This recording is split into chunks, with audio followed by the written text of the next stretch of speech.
Welcome to episode 2. This week, my goodness, ladies and gentlemen, we have a name. I told you last week when Jason Merle and I did the podcast that we were going to have a name this week for our Arts and Culture podcast.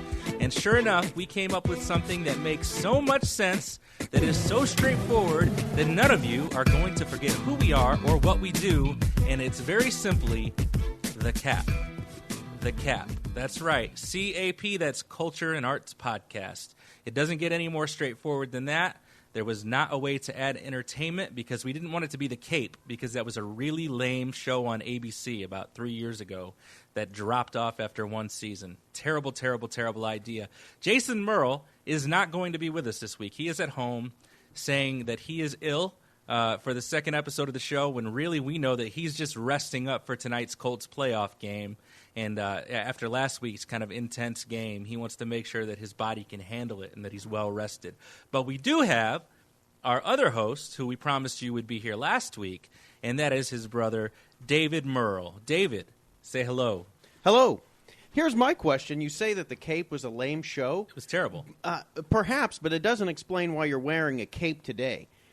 It's because I'm a super host. Sure. I wanted you to know when you came in the room today who was Superman and who was Aquaman. Hey, you're the boss, but I think there's no doubt I'm Superman. And Aquaman, to even mention him in the superhero genre is just, again, a ridiculous claim, a ridiculous mention. And you're supposed to be the anti-nerd. Where's your cape, Superman? If you're Superman, where's your cape? Are you in Clark mode right now? So, hey, Superman is, I am the anti-nerd, but Superman's the only superhero worth mentioning. Aquaman, I think he would get lost in a Ace Hardware, and his weakness would be the Pete Moss aisle. So I'm not finding that Aquaman's worth mentioning in terms of the Justice League or any comic book world. Well, David, last week we found out when we were talking to Jason some things about you. He said that you have a ministerial background, that you're very spiritual, that you're lame, and you like top 40 music, that you know all of the words to Vanilla Ice's Pepsi commercial.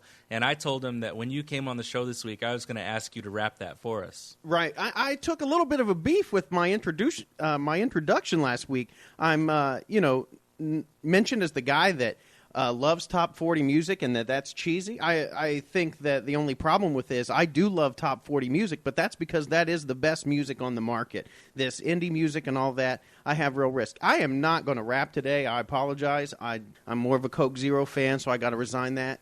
But Jason's problem is this. It wasn't a Vanilla Ice commercial. It was a MC Young commercial, or Young MC. Pardon me. There you go. Young MC. Young MC. It's a song for all the fellas. Okay, I mean, if you weren't going to rap, I was going to. Okay, here's the words. If you're dying to know, I can do it. But it goes a little something like this: the choice of the next generation, round the world and across the nation. PEPSI is what I'm drinking. Why drink anything else is what I'm thinking. Life goes on at a steady pace. All right, there we go. Oh! That's the best we're doing today. That was great. That's a way to wake me up this morning. Sure. Is there any risk that Pepsi's going to sue us for that horrible rendition of the Pepsi commercial? I don't think so. I mean, generation. Young MC, where is he at today? David Merle's still around. Yeah, you know what? At the end of the day, I think Pepsi may send us a little token that may sell some more Pepsi products. Maybe, especially since you just said you were a Coke Zero guy. I am a Coke Zero guy, so and maybe here I am. Coke will give us some endorsements. Yeah, that would be nice. Maybe they'll compete to be a part of the Cape here. Competing to sponsor our program here. Remember the show? Right. The Cap. So tell us a little bit about yourself, other than what Jason told us. I do have a ministerial background. That's absolutely true, but I do have a love for arts and culture. Sometimes that seems a little contradictory, I think, but I think that arts and culture has always been a format that you can talk about the things that matter in life in an easier way. Arts and culture probably doesn't really matter in and of itself, but it does give us a format to talk about the things that do. And that's why I kind of love arts and culture. It's real easy to talk about, for instance, Miley Cyrus twerking on Robin Thicke. Oh, yeah. Right? You love your Miley. Boy. But the difference is it's easier to talk about that than to talk about your daughter twerking on a club. And that's why arts and cultures very matter. Different. So. And it's entertaining, though. Oh, it's entertaining, and then there's a role for entertainment. There's always been entertainment, but I think that the reason entertainment also matters is to help dialogues just like this that we're going to have today. Well, next week, Jason will most likely be back with us, and Right. it'll be the three of us, finally. It'll be the first episode of the Cap where the Holy Triumvirate is kind of complete here on the show. Definitely. It'll be a whole new level of energy, and it'll be the epicenter of energy next week with the three of us together. Be prepared. Yes. You are about to be energized. Right. So, we speaking of entertainment, we have some really, really crazy things to discuss today. First and foremost was we had this huge snowstorm this week. It was awful. My yard's still looking like Antarctica. It's Antarctica. Yeah. Well, there was a couple nights where they said we're going to have this huge snowstorm, and it just didn't seem like it was coming. Right. And then all of a sudden it just hit all at once. And then it got cold, and the temperature dropped, and the roads were terrible, and it didn't seem like the plows were ever going to come out. And then there we were. Work was being canceled. School was being canceled. But if you can imagine how awful it was here in northwest Indiana, imagine how bad it was in Fargo, North Dakota. I couldn't imagine. And snow, winter, ice, all that. It's the bane of my existence. So I couldn't imagine. I will never move any more north than South Bend, Indiana. I assure you that. So there was this man in Fargo, North Dakota, local resident Todd Fox, and he was detained for reckless endangerment and illegal use of a high-powered, fire-breathing weaponry for attacking his snow with a flamethrower. That's incredible. And so Fox, basically, he became so fed up with this week-long blowing snow epidemic in his area that he decided to kill it with fire. Love it. Yeah, I know. It's not that he just wanted to go out and level the snow or get rid of the snow or shovel the snow. All of those things sound so lame compared to killing your snow. Kill it with fire. Fire. Now, here's my problem. I love this man, Todd Fox, I think, but here's my problem. My problem is this man did not go far enough. We have conquered a lot of things in the last 100 years. Yeah. We have we're beginning to conquer poverty and disease and things. We've made a lot of, but winter is still not.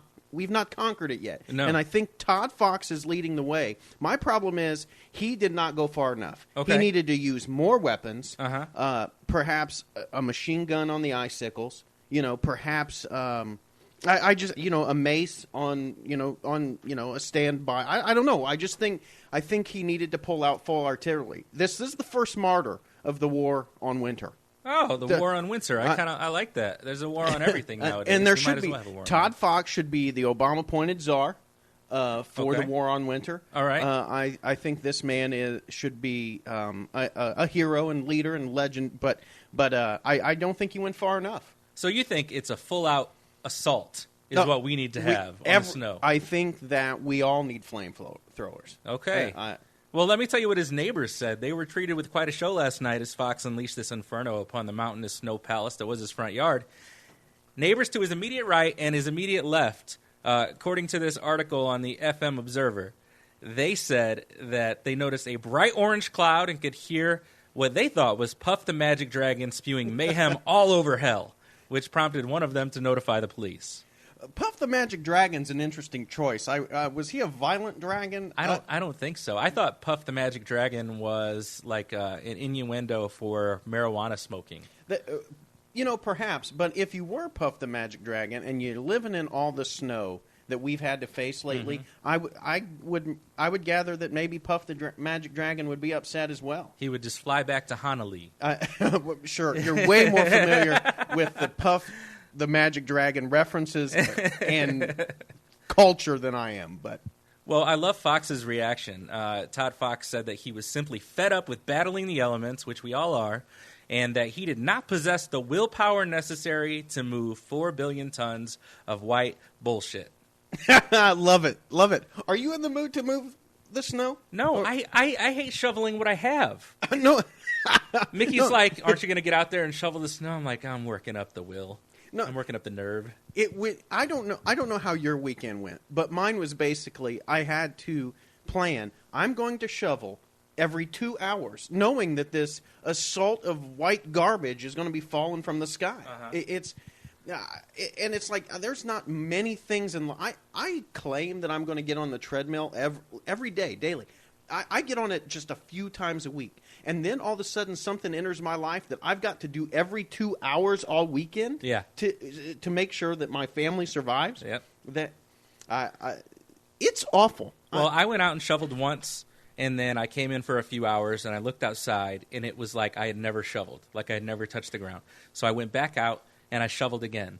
And then a few hours later, it was as if I'd never touched it. And I said, screw it, I'm going to wait until it's all on the ground. I certainly get that. And what I don't understand is how the police actually have the audacity to arrest this man. Why didn't they build a statue in this man's honor in the downtown? Do they not hate the snow? Are they in alliance with the snow?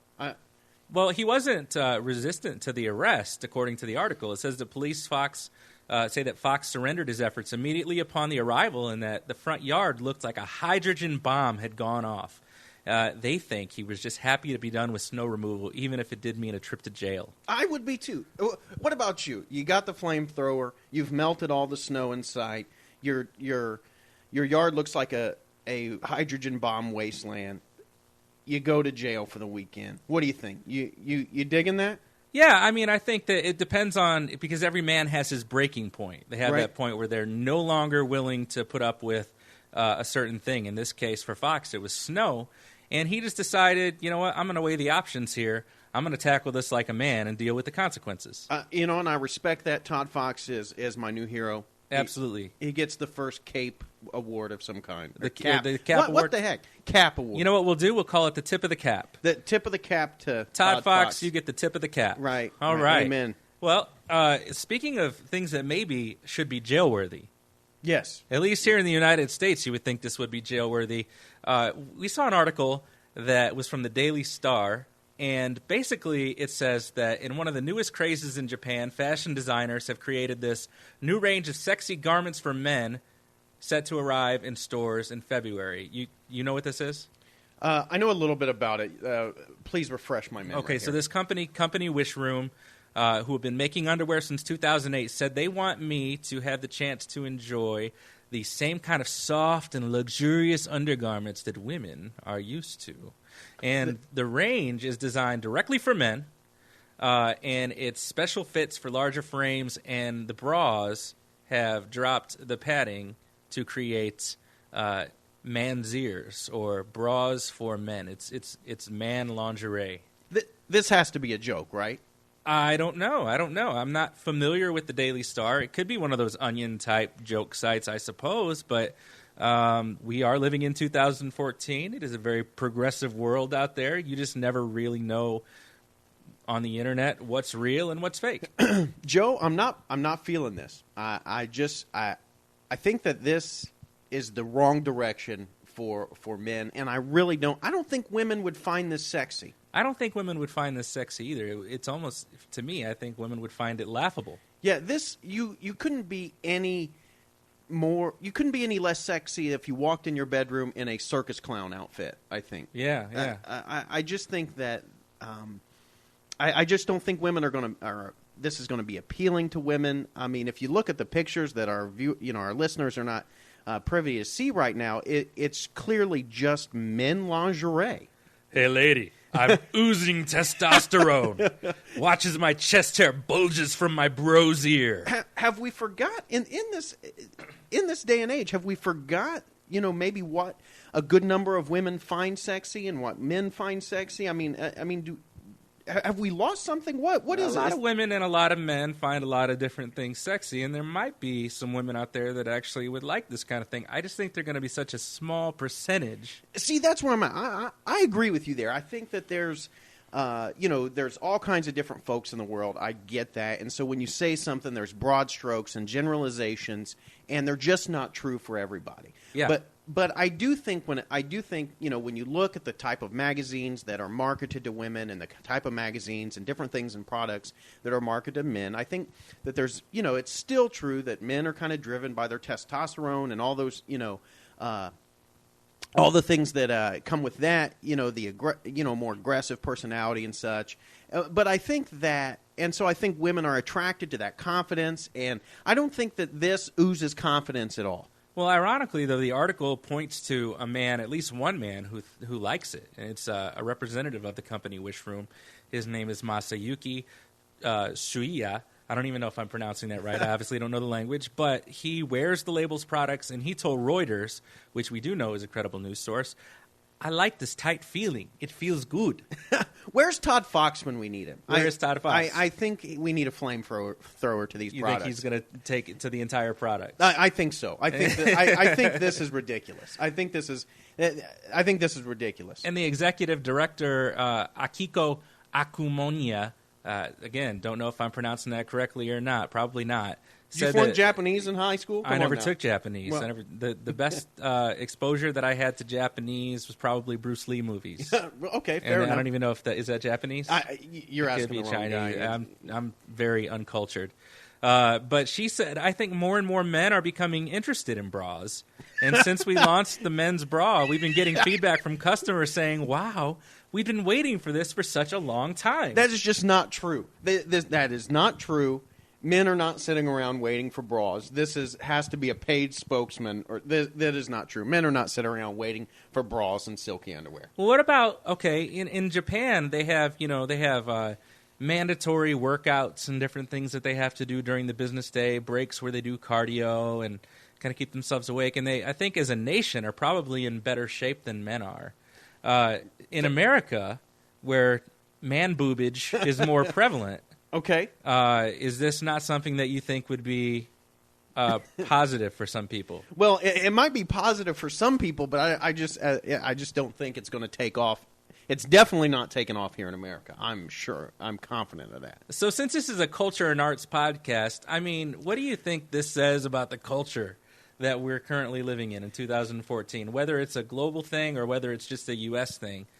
I think it's possible that I'm all about that we live in a world where we understand that people are different, that we can't, broad stroke and generalize people. But I think that it's possible we've swung too far the other direction where we've just lost our mind. Yeah.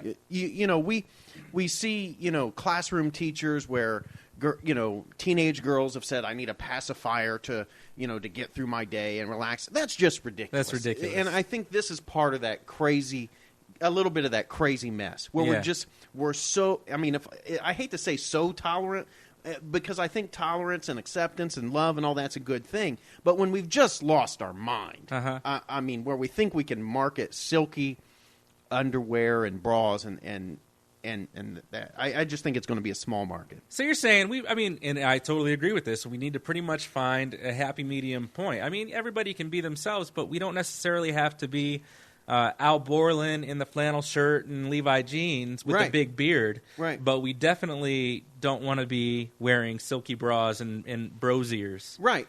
Man's ears. I think it's okay to say that for instance, a man might want romance or cry or whatever and be a little more sensitive than what we've painted them. But to ignore that there's just a difference between men and women kind of in general, where that's something that is, I think, typically more of the woman's department because men are a little more visually, sexually. And then I just think we then have removed our common sense component to what's happening here. I'm going to have to agree with you on that one.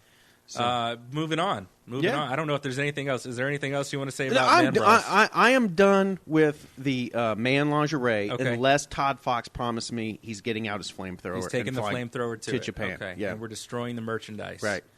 All right. Well, then, the next thing that we want to talk about is the People's Choice Awards. We get into the entertainment side of things a little bit. Right. The People's Choice Awards this week. I thought, did you watch it?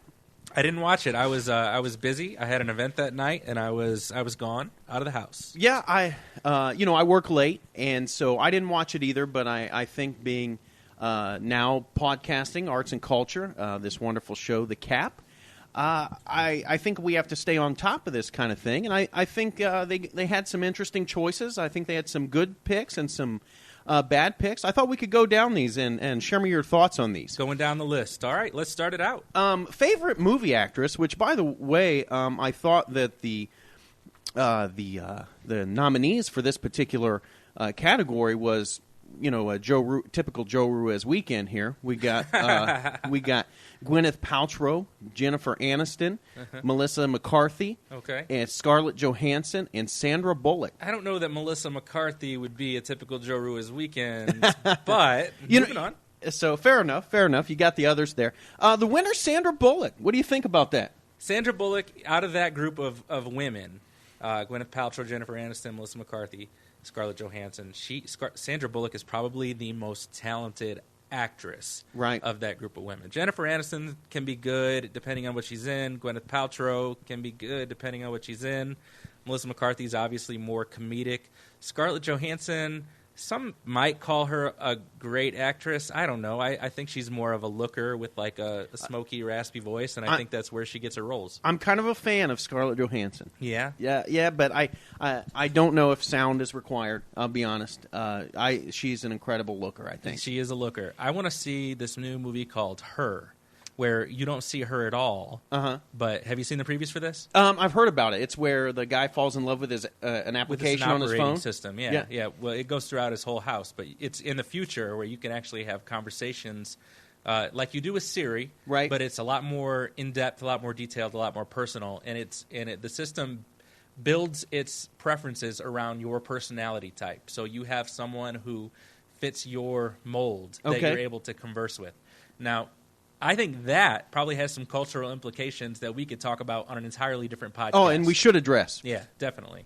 But moving on, I do think Sandra Bullock was probably the right pick for favorite movie actress. She's probably the most talented of the actresses in that category. I think you're right. I think that's likely the case. That movie, the Heat, that I think she got that for. Am I right on that? Is that the one she was in with Melissa McCarthy, where they were buddy cops? Yeah. Okay, yeah. So I mean, that got a lot of attention. People were loving that. So and Sandra Bullock's talent. I think you're right. That's the best choice there. We'll move on. Favorite dramatic movie.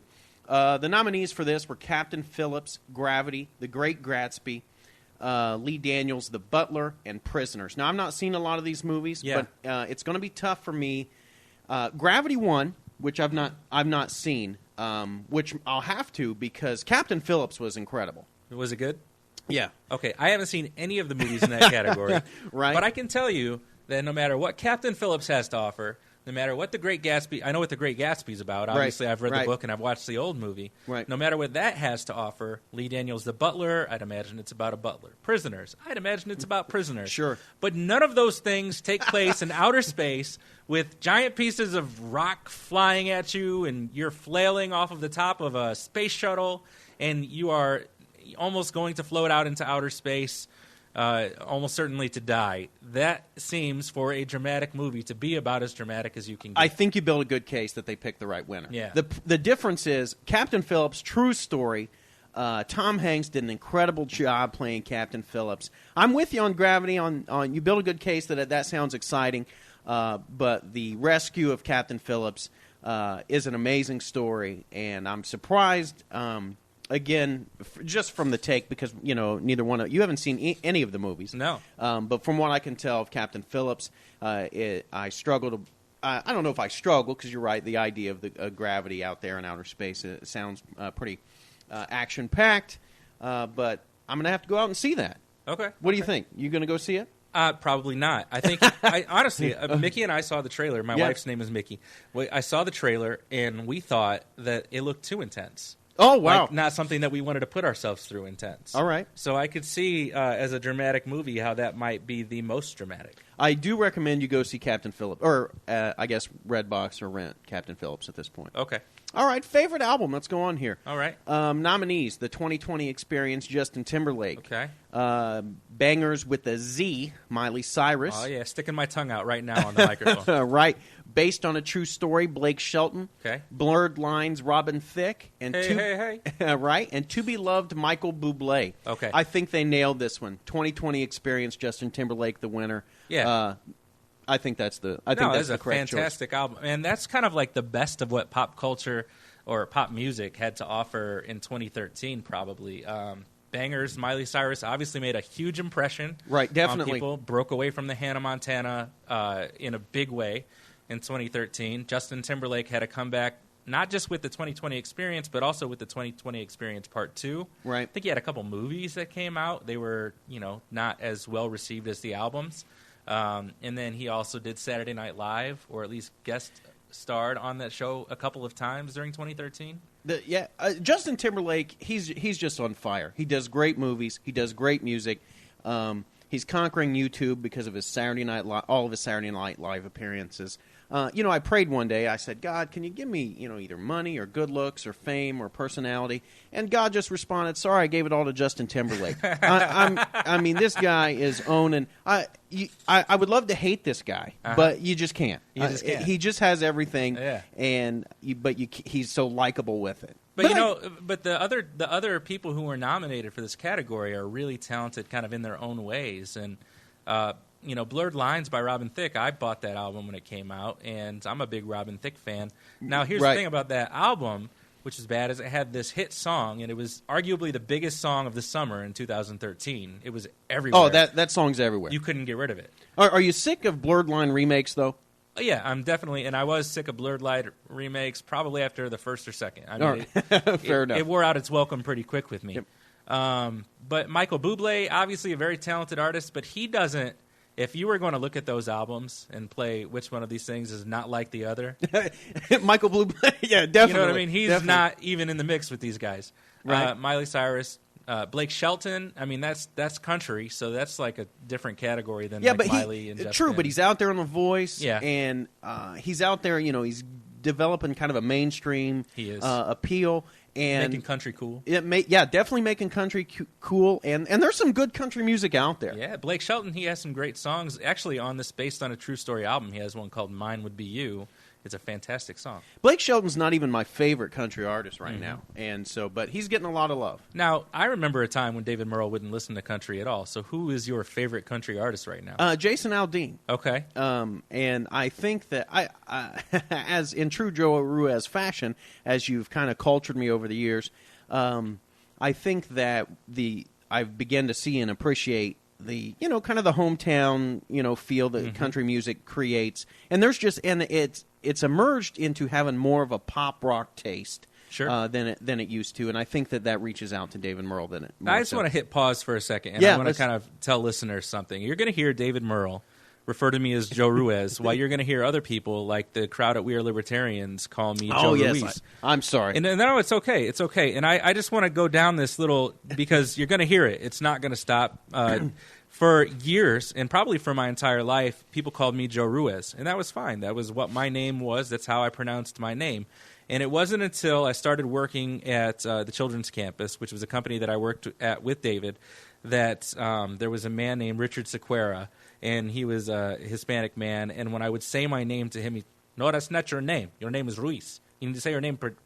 You need to pronounce it correctly. Right. And then I ran for office in 2012. I ran for a congressional office, and I said to myself, well, I need to pronounce my name correctly, or I'm going to lose respect from Hispanic voters. Right. Okay. And thus began me saying Ruiz instead of Ruiz. Now, had up to that point, and maybe you just said this, had you always gone by Ruiz? Always gone by Ruiz. Always gone by Ruiz. And you know what? And my father, who's actually from Puerto Rico, and he pretty much went by Ruiz too. And so one day I called him up, and it wasn't until I was 16 or 17, and I said, Dad, how do you pronounce our last name correctly? Right. And he said, son, this is something I've struggled with forever in America, and I don't really care. He goes, but I'm the pastor of a multicultural church, and I've got people in the church where the white people call me Pastor Ruiz, and the Hispanic people call me Ruiz, and they roll the R, and he goes, and then you've got the black congregation, and they just call me Brother Ruse. And he goes, and you know what? I have love for every one of those people, and I can take it anyway. And so that kind of got to the point where I'm like, all right, well, I guess I'll just kind of go with that philosophy because it sounds pretty all-encompassing. But now I'm struggling with telling my daughter how to pronounce her last name correctly. So we've gone with Ruiz for the most part. I still respond to just about all of the above. And when David Merle calls me Ruiz on this show, you'll know why I'm not correcting him. Right. Now, you said struggling with your daughter. So as a family, you have embraced Ruiz? Yeah, because she, when she began to kind of understand things. It was about the time when I was running for Congress there in 2012. She's 5 years old now.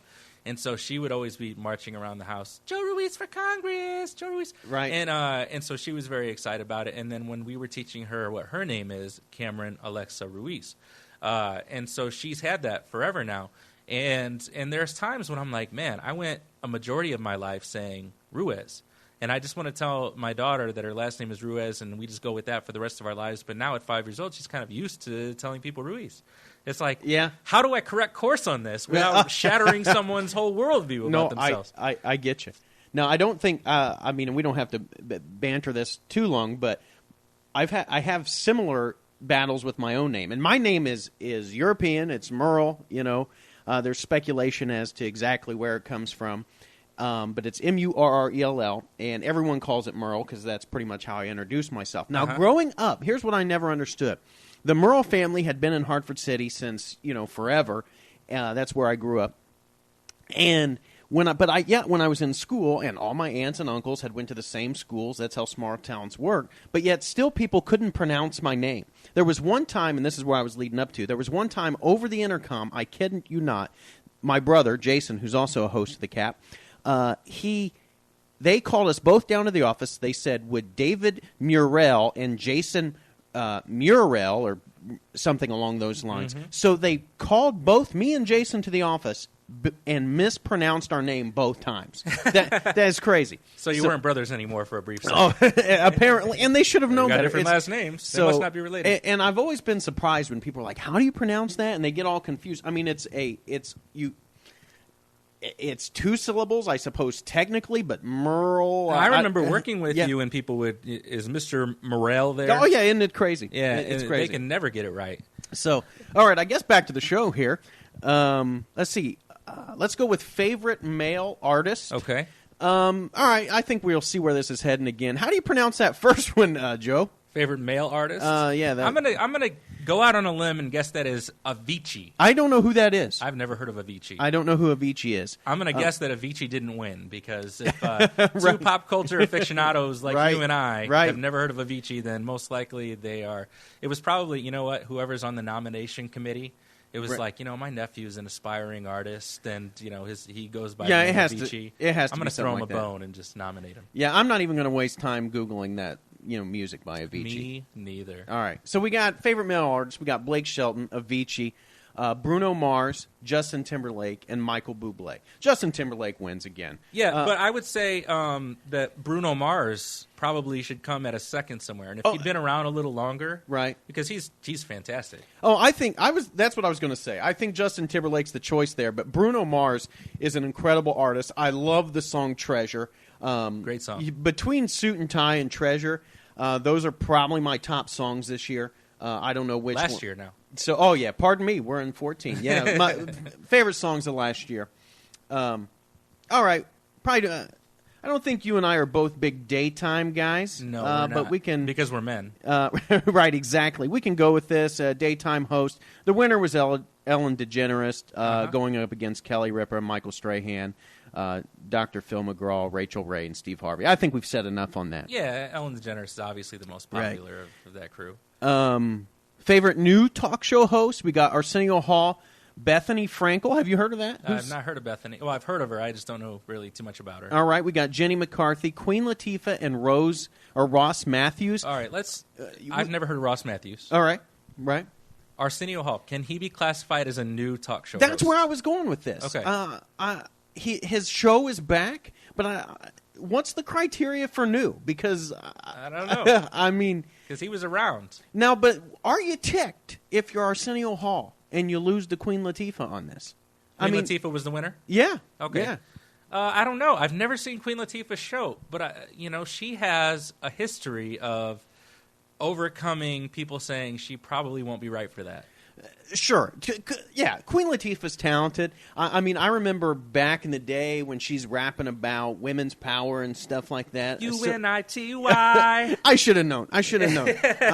You're not going to stump. You're not going to stump Joe with a music, reference. But I think Arsenio Hall. I mean, he's the guy that David Letterman kind of bumped out when he went over to CBS. David Letterman kind of bumped him out of the the market. Arsenio Hall is kind of the guy that made NBC, if I'm recalling all this. They decided to go with Jay Leno over Johnny Carson, and probably and so Arsenio Hall was a player back in the day, and so I really struggle with. I have to watch. I mean, do I give Queen Latifah a shot here, or I'm a little stumped. Arsenio didn't get this. Really? Yeah. See, I think he's been away for so long, and even now that he's back, I feel like he's second rate. Okay. I don't think that he's ever been much more. I mean, back in the day, before he was bumped out of CBS, I think that he was held to a higher, standard than he is now. And I think now he's more in the category where he's just, I don't know, he's there as a fixture to interview prominent, like, urban actors and actresses instead of just... So you don't think he's going to find his mojo again and be at the same pinnacle that he was? No, we're never going to get back to the day where people on the streets are going, woo, woo, woo. Yeah, that's interesting. Now, what do you think would have became of Arsenio had he been able to stay in the market all these years? I'm not sure. I think that he eventually would have phased out because nobody in show business lasts forever. Right. I think he probably would have gone the way of, like, Montel Williams. Really? That's interesting. Letterman's been staying the course. Jay Leno's came back and forth a few times. He's wrecked the Tonight. I mean, he's been ruining the Tonight Show for close to 30 years now. Indeed, 20. he has. And so it's interesting to me. I really thought Arsenio could have been a player in late night talk. And I'm a Letterman fan, and he kind of had to step to the side because of Letterman. But I think Arsenio could have been a player had he found a market, a network. I don't know, but inside guys probably know more than I do. But we'll see. All right, favorite comedic movie actor. Winner, Adams. I'm sorry, I ruined that. But the winner's Adam Sandler. The other nominees were Bradley Cooper, James Franco, Chris Rock, and Zach Galifianakis or whatever. You couldn't pronounce his name correctly. So I know who the Galifianakis. Right. Do we need an English teacher to teach us how to? We got Galifianakis, Avicii, and some other things, and all the Japanese. Yeah. What's going on this award show? Right. People's Choice. Well, people are choosing these names. Right. So, all right, Adam Sandler is the winner. Bradley Cooper, James Franco, Chris Rock, and Zach Galifianakis. Let's go down this list, okay? Right. Bradley Cooper, I don't find him that funny. I was kind of surprised Bradley Cooper is on there. What was the film that we're thinking so Bradley Cooper funny this year? That Bradley Cooper and Zach Galifianakis are probably both being nominated for The Hangover 3. Oh, right, The Hangover. Which everybody hated, from what I understand. Yeah, and I must be honest, I'm kind of not a Hangover dude. Okay. Like, I seen the first one, and that's where I stopped. It was kind of a novelty, but I didn't need Hangover 2 Electric Boogaloo. Electric Boogaloo. I loved The Hangover 1. Hangover 2, I saw it, and I fell asleep during it, and I didn't like it. And I kind of hate Bradley Cooper because women love him. Oh, yeah? Did you don't share that sentiment? He's not a star in your Silver Linings playbook. No, he's not. And I think it was him. I seen a movie that Bradley Cooper was in. It was just awful. Which one? I don't even remember. He's not, and I guess that's not helpful. That into you, or was that what it was? I don't know. I don't know. It was dark. It was dark. I don't know. I think he was a killer. I don't know. Oh, okay. I don't know. I don't James know. Franco, though, helpful. is legitimately funny and maybe somewhat underrated. Okay. And it's funny because, when I started knowing about James Franco, he was Spider-Man villain. Right. And he wasn't very funny in those movies. His character wasn't meant for that. But he's gone on to do some really funny things and random things, too. Okay. Like Seth Rogen and him spoofed this video called Bound 2 that Kanye West had put out with Kim Kardashian. Right.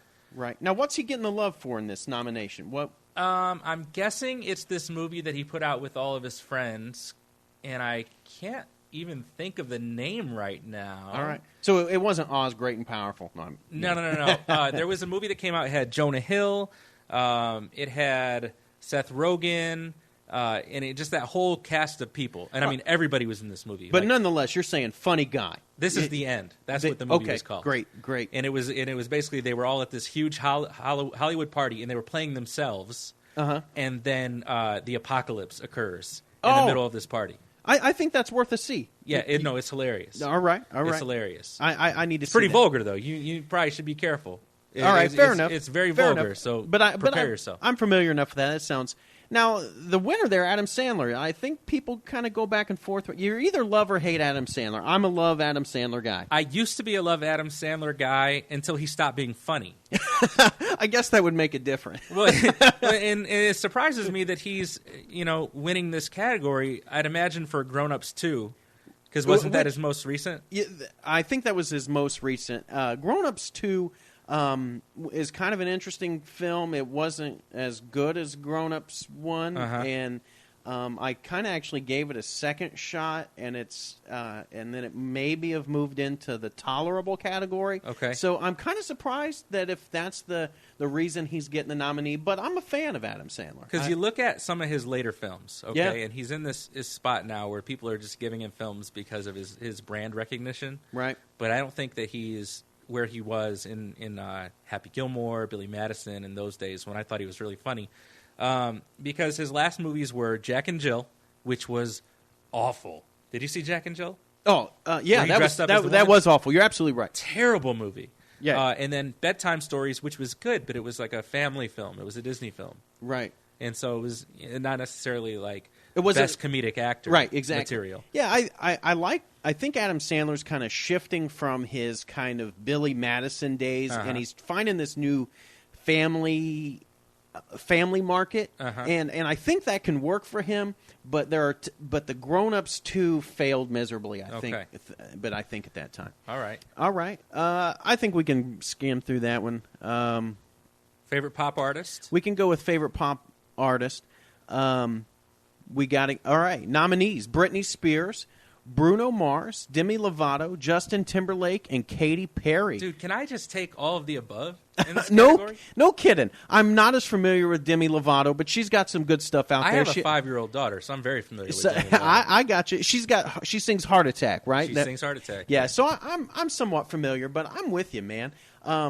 Britney, I'm not a big follower of, but the People's Choice giving Britney some love. I think this is the first time she's won a People's Choice Award. So it is a big year for Britney, man. She had this documentary on E! About her upcoming Las Vegas show. Okay, and that was a big deal. It was like 2 hours showing how they're prepping her, where she's at mentally, where she's been at in the past, the costume design, the choreography, and the whole bit. And so people who are Britney Spears fans got a chance to see her kind of behind the scenes and not so much as just the entertainer.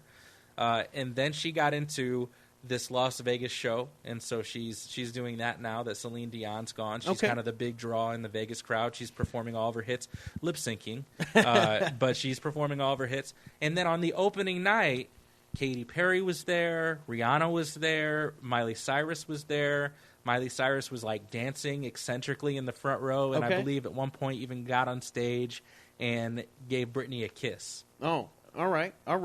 Is Britney grown up now?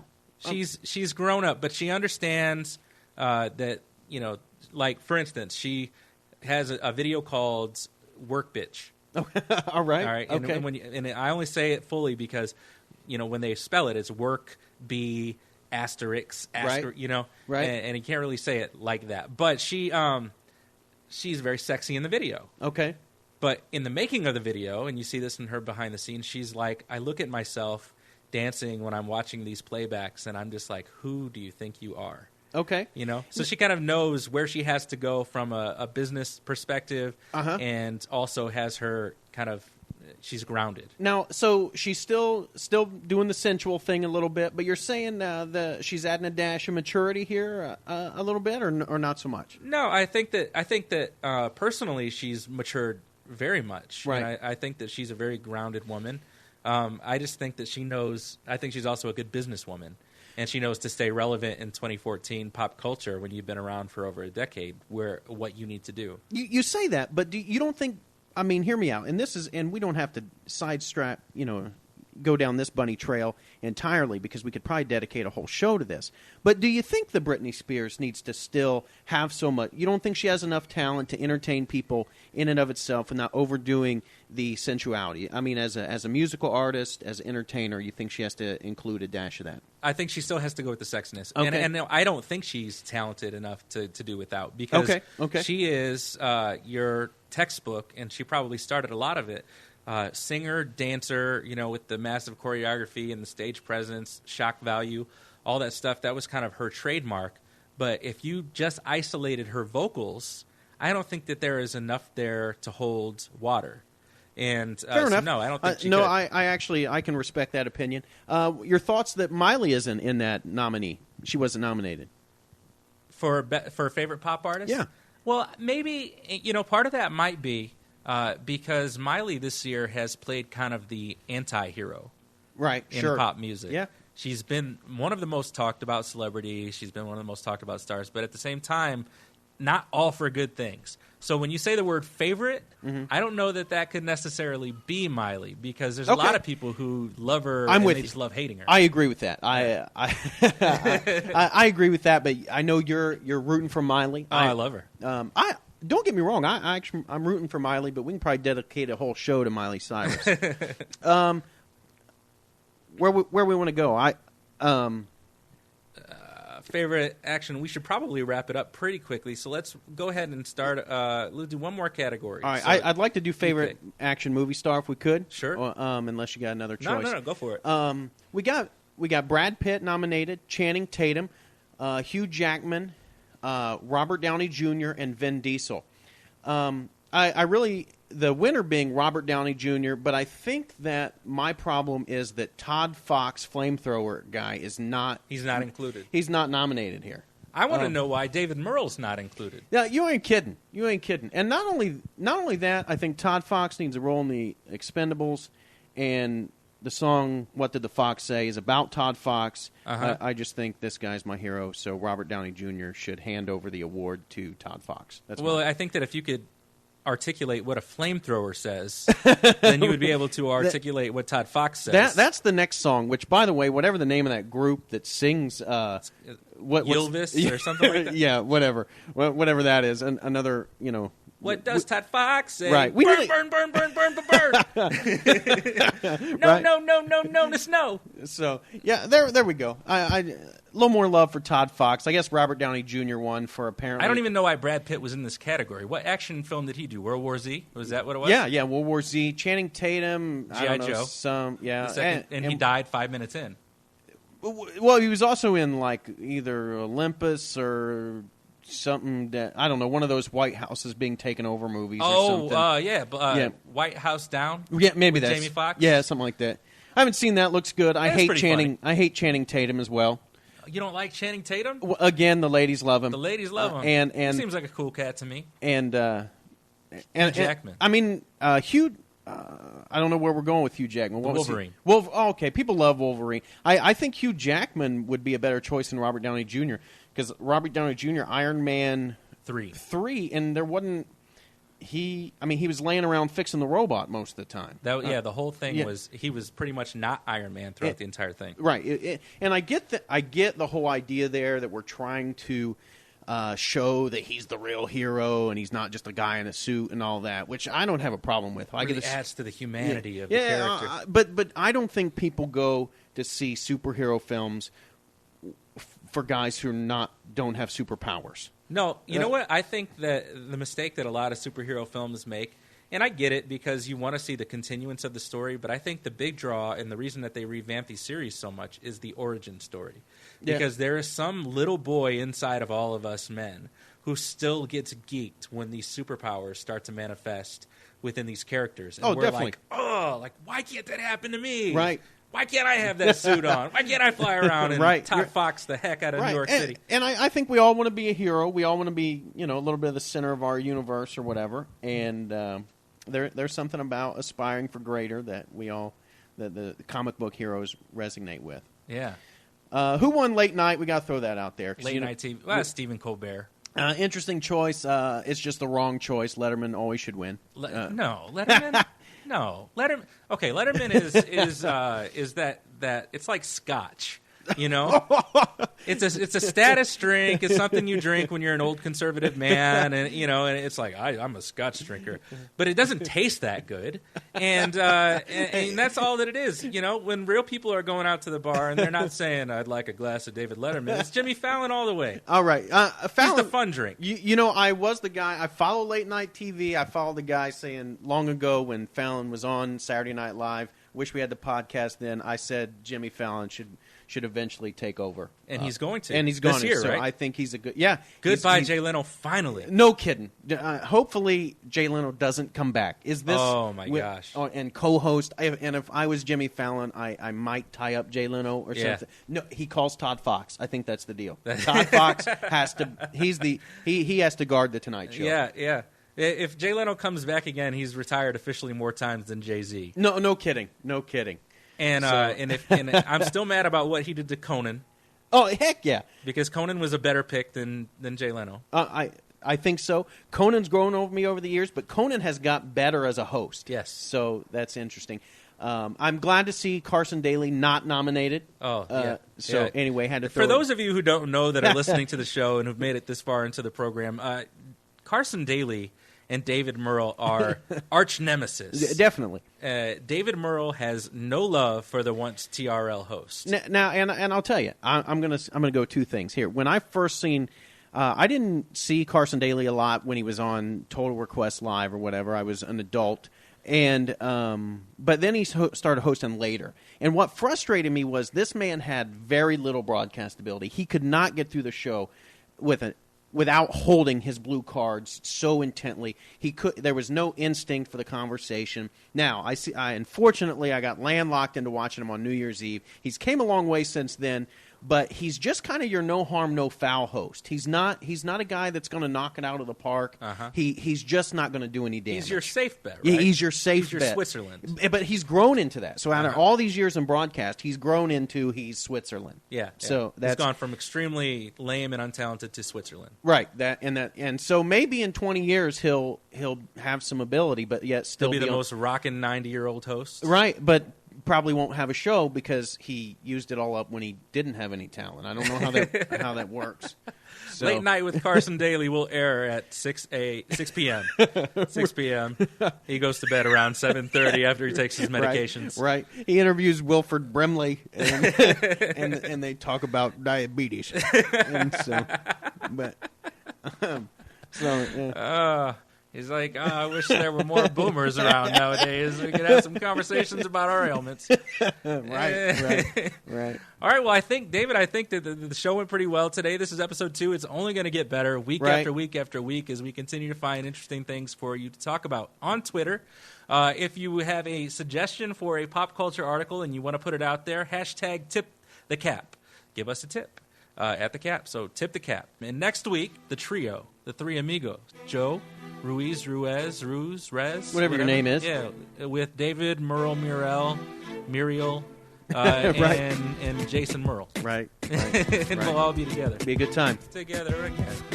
All right, that wraps up this week's episode, and glad you stuck with us, and I hope you had a good time. We'll see you next week.